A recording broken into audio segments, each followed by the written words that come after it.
Hello guys! So mag-share nga lang ako ngayon ng ilang karagdagang kaalaman na sa tingin ko ay dahilan kung bakit na-monetize ang aking account dito kay Facebook.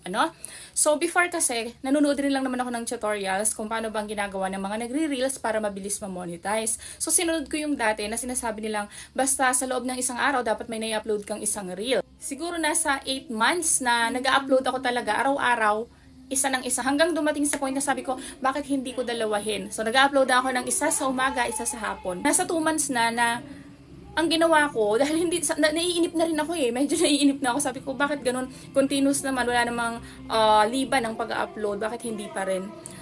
Ginawa ko talaga to, lalo na nung fiesta ng Bungabong, maraming mga events, pwedeng pagkuhanan natin ng videos and reels. Ang ginawa ko talaga, minsan umaabot sa 6 ang reels ko.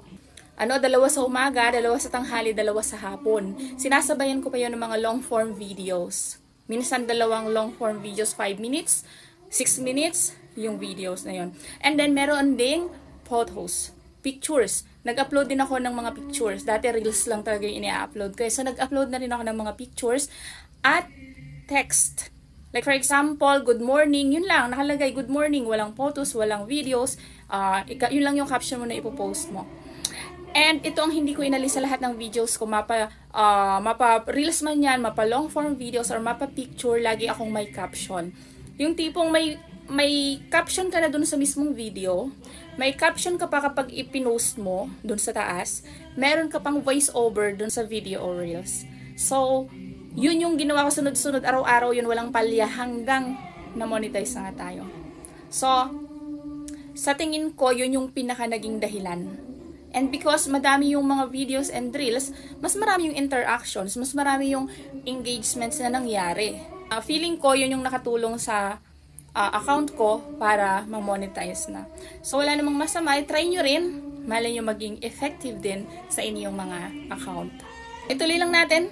Continuous lang tayo. Hoping syempre tayo.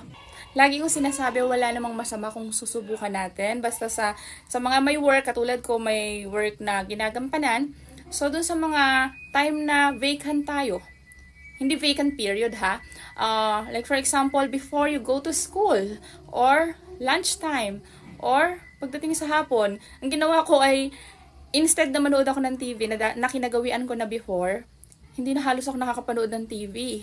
Gumagawa na lang ako ng video at reels bago ko i-upload. Yung dati na nanonood ako ng mga short movies, video clips, hindi na ako nakakapanood.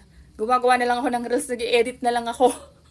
So, yun yung mga pagkakataon na pwede tayong gumawa ng videos at magbigay tayo ng time. Yun lang, sana ay nakatulong kahit papaano.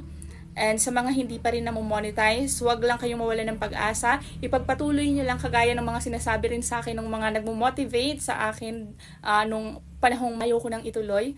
So, gawin nyo rin lang. And time will come, kayo naman ang susunod. This time, kapag dumadaan naman ang aking mga videos and mga posts sa inyong wall, pakiiwanan naman ng alam niyo na.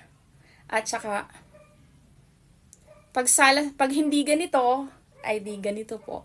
Thank you so much!